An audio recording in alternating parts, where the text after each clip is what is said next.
हर्क साङपाङले बनाएको श्रम संस्कृति पार्क यस्तो छ।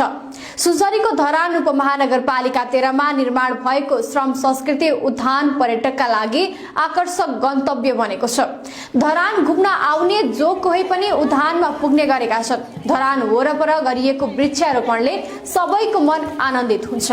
पहिला बगर र झाडी भएको ठाउँमा अहिले फूल र बोटबिरुवा हुर्केका छन्। काठमाडौँबाट साथी धनरथ महर्जनका साथमा धरान घुम्न पुगेका राजेन्द्र राई खेर गएको ठाउँको सदुपयोग गरेर आकर्षक उद्यान निर्माण गरेको थाहा पाएपछि औधी खुसी भए।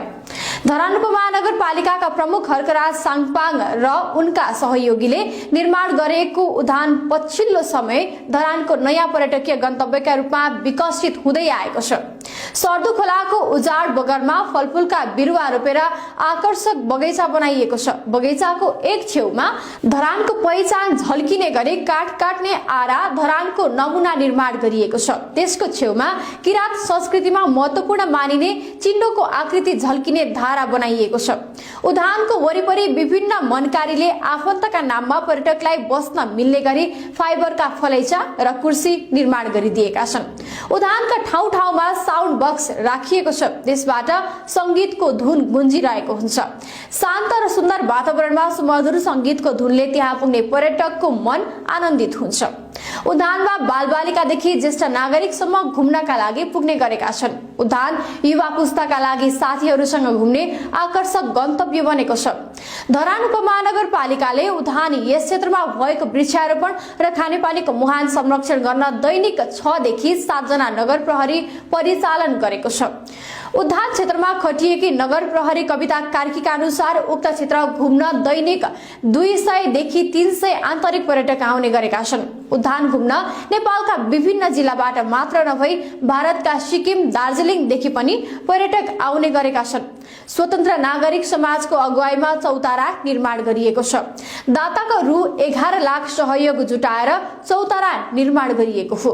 इटारीकी रमा लिम्बू साथीहरूको समूहमा उद्यान घुम्न पुगिन्। त्यहाँ फूल संरक्षण गरिएको साह्रै मनपर्छ। खानेपानी शौचालय लगायत सुविधा छ। त्यहाँ बारम्बार आउन मन लाग्छ उनले भनिन्। उद्यान निर्माण हुनुभन्दा पहिला सर्दु खोला पुल छेउमै बीपी उद्यान र ओसो उद्यान निर्माण गरिएका थिए। धरानमा पुराना रंगकर्मी तथा निर्देशक खगेन्द्र पन्दाक र गायक कञ्चन थलङ उक्त क्षेत्र पदयात्राका लागि पनि उपयुक्त भएको बताउँछन्। यहाँबाट भेरेटारसम्मको पदमार्ग निर्माण गरेर उक्त उद्यानलाई प्रस्थान बिन्दु बनाएर पर्यटनको विकासमा मद्दत पुग्छ गायक थलङले भनेका छन्। उद्यानमा नियमित पुगिरहने रंगकर्मी तथा निर्देशक पन्दाक धरानमा नयाँ पर्यटकीय स्थल थपिएकोमा खुसी व्यक्त गर्छन्। यो ठाउँमा उद्यान निर्माण भएपछि धरानको पानीको स्रोत पनि संरक्षण भएको छ उनी भन्छन्। चौतारामा सुस्ताउँदै गरेको भेटिएकी बेलायतबाट आएकी देविका राई आफूले सानो छँदा देखेको खुलाको बगर र झाडीमा अहिले ढकमक फूल फुलेको र उद्यान बनेको देखेर हर्षित हुन्छन्। बेलायतबाट आएका धरान समाज युके का सल्लाहकार किरण कुमार सुब्बा पनि उद्यान धरानको पर्यटन विकासका लागि महत्त्वपूर्ण माध्यम बनेको बताउँछन्।